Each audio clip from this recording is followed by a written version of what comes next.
Meus irmãos, a paz do Senhor Jesus.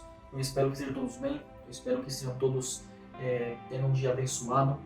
Estamos aqui para dar continuidade no estudo de Salmos, gravando hoje a aula de número 7.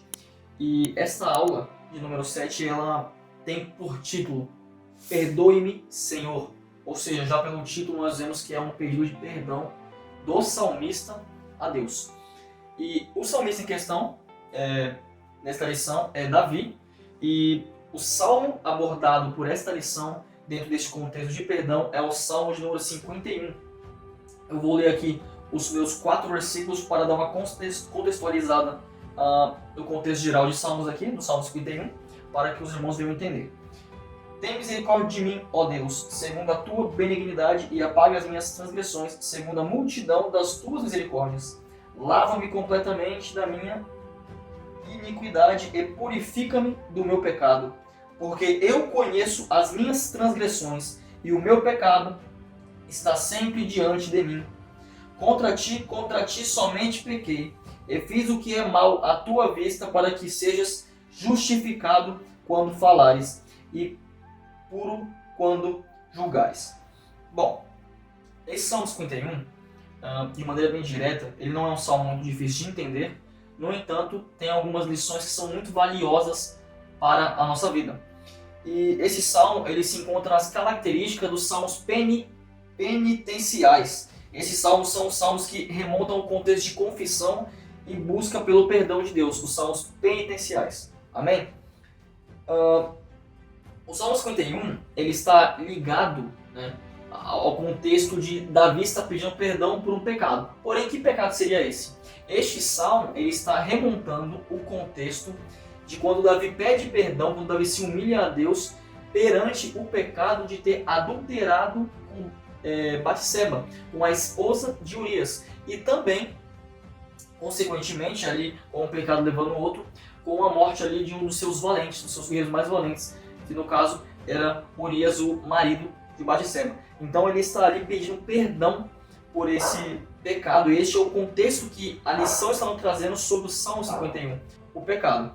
Então, meus queridos, é muito interessante esse salmo, porque ele vai mostrar qual é a nossa natureza, qual é o nosso processo de purificação. Porque nós bem sabemos e vimos nas outras aulas que os salmos da Bíblia, eles são orações, eles são canções, eles são súplicas para perdão, para socorro, enfim, de forma geral, são uma coletânea até mesmo de poesias. Normalmente nós podemos resumir os 150 salmos da Bíblia como livros, como capítulos aqui de poesias escritas pelos salmistas. Amém? Bom, a primeira coisa que a lição nos mostra aqui é que ela está dividida em 4 partes, esse salmo.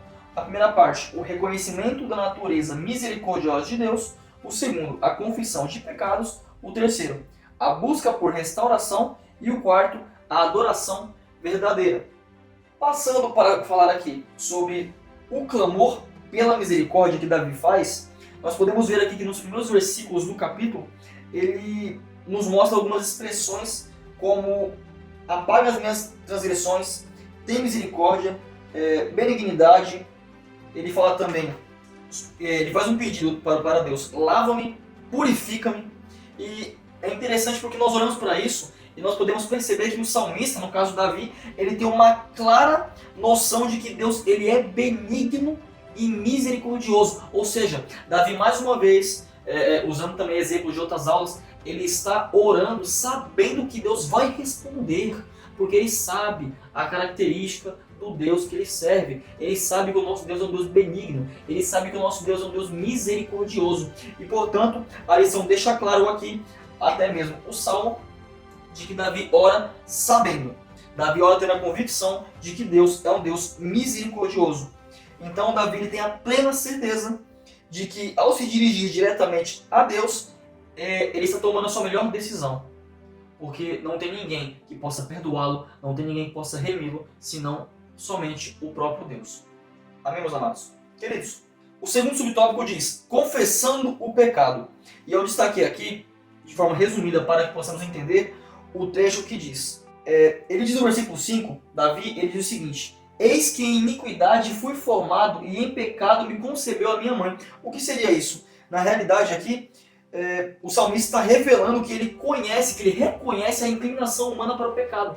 Ou seja, ele está dizendo que desde o nascimento nossa natureza é pecaminosa. Desde o nascimento nós somos inclinados para pecar contra Deus. Então é muito interessante porque tem dois pontos que nós precisamos analisar sobre isso. Dois pontos que precisamos tomar cuidado neste momento para analisá-los da forma correta.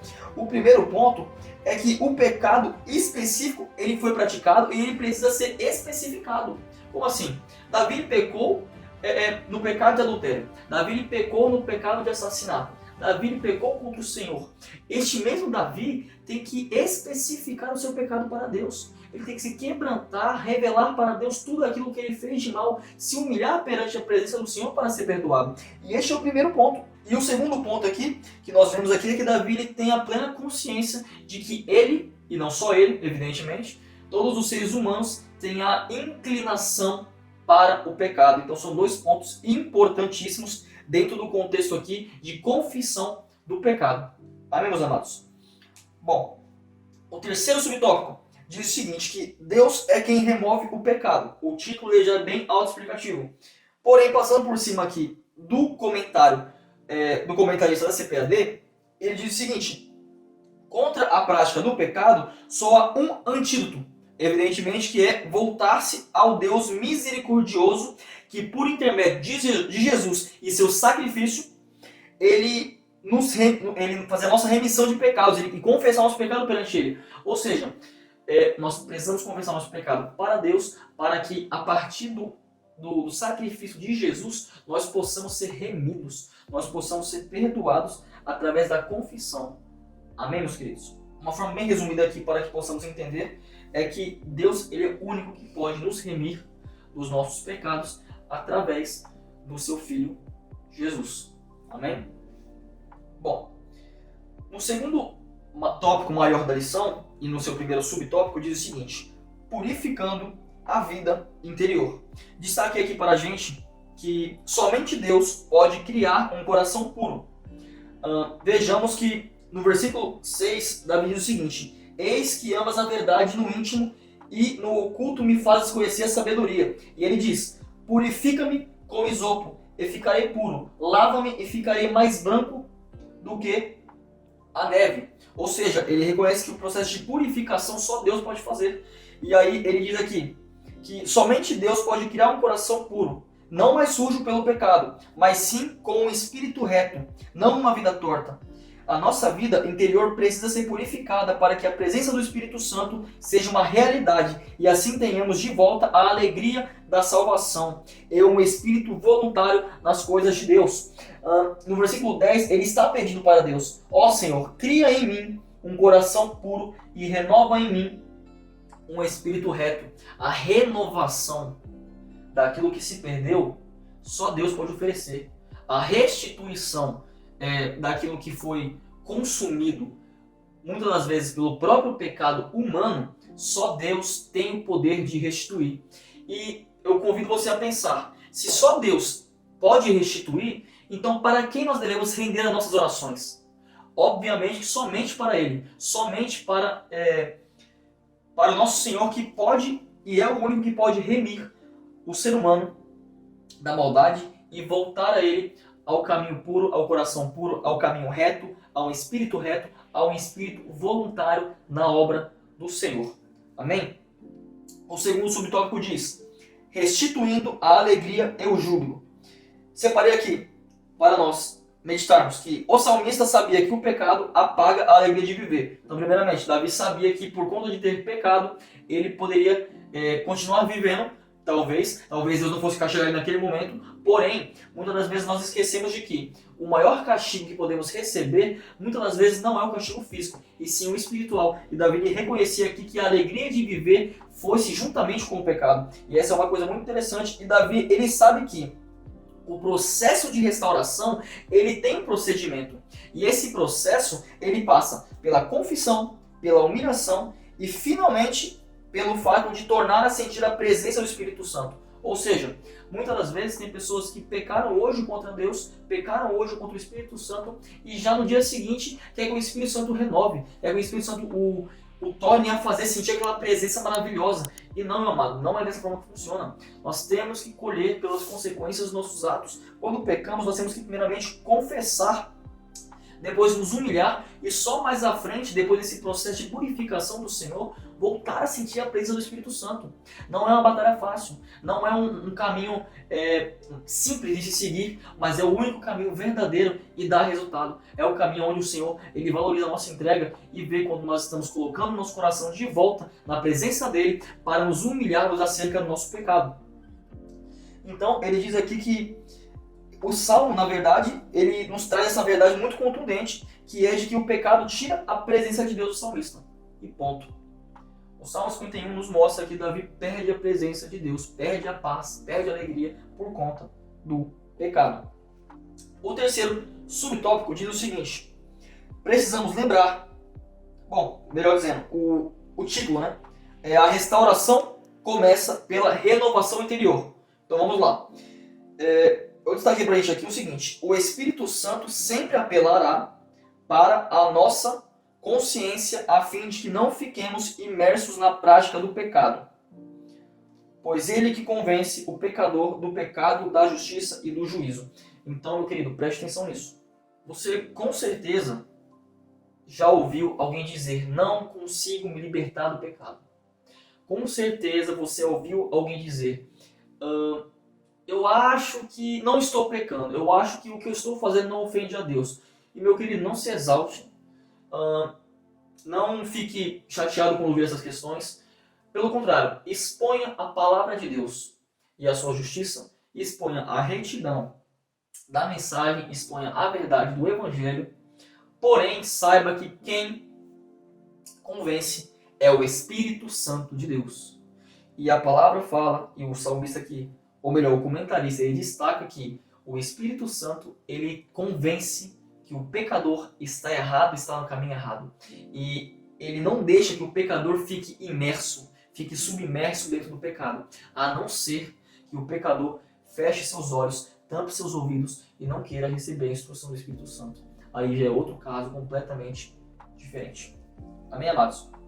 Queridos, caminhando já para o terceiro tópico maior da lição, ele nos traz o contexto de prontidão para adorar. Ou seja, confessamos os nossos pecados, nós fomos remidos, nós fomos lavados, nós voltamos a sentir a presença do Espírito Santo e agora nós estamos prontos para adorar.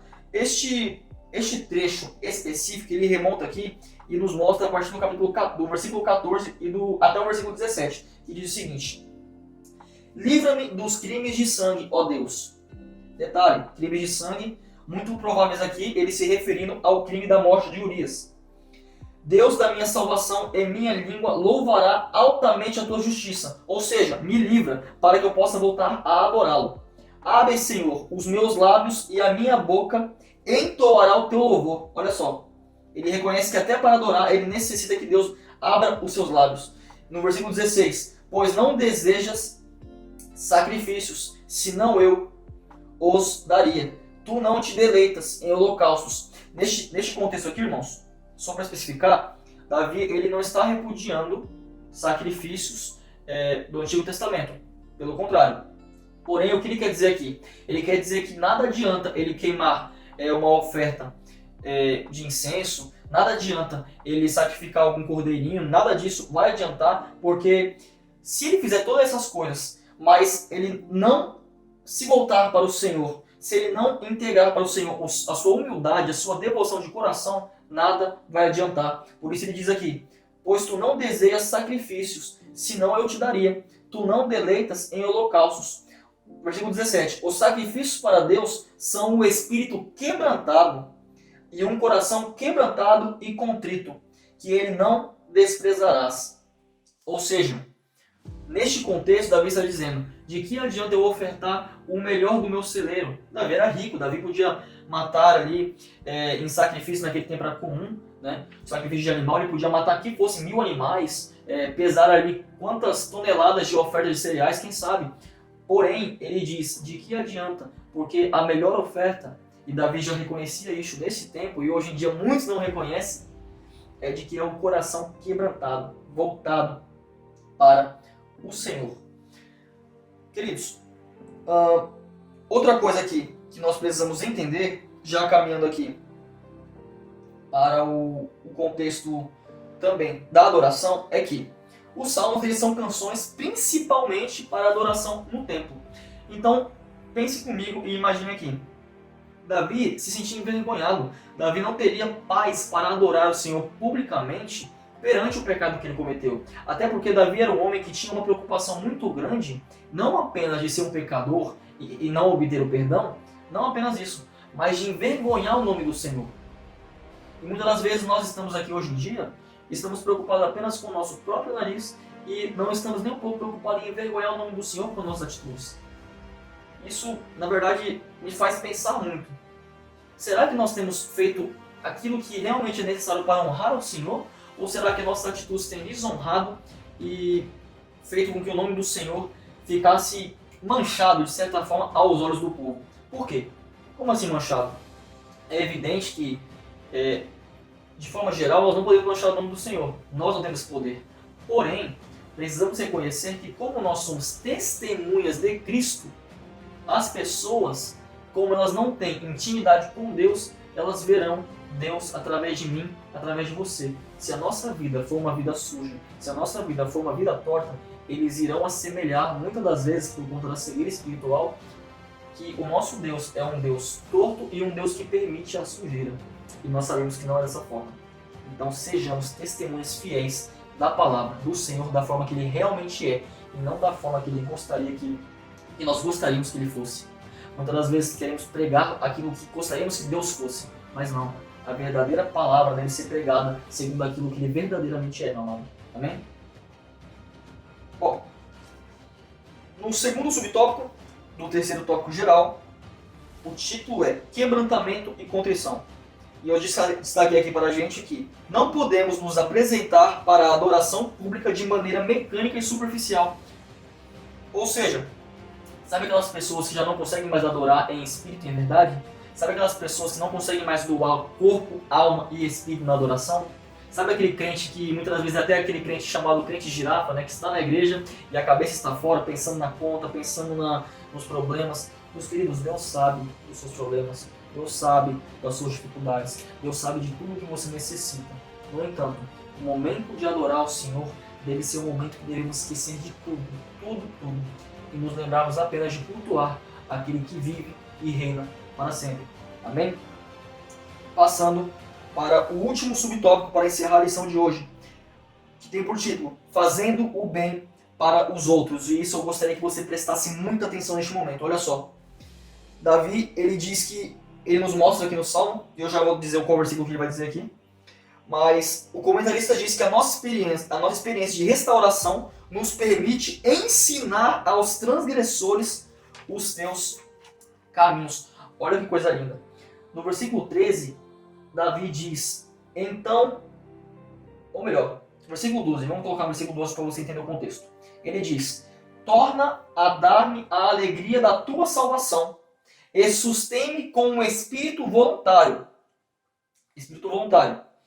Versículo 13, então ensinarei aos transgressores, ou seja, aos pecadores, os teus caminhos e aos pecadores, e a ti eles se converterão. Ou seja, o que Davi está dizendo? Senhor, me perdoa.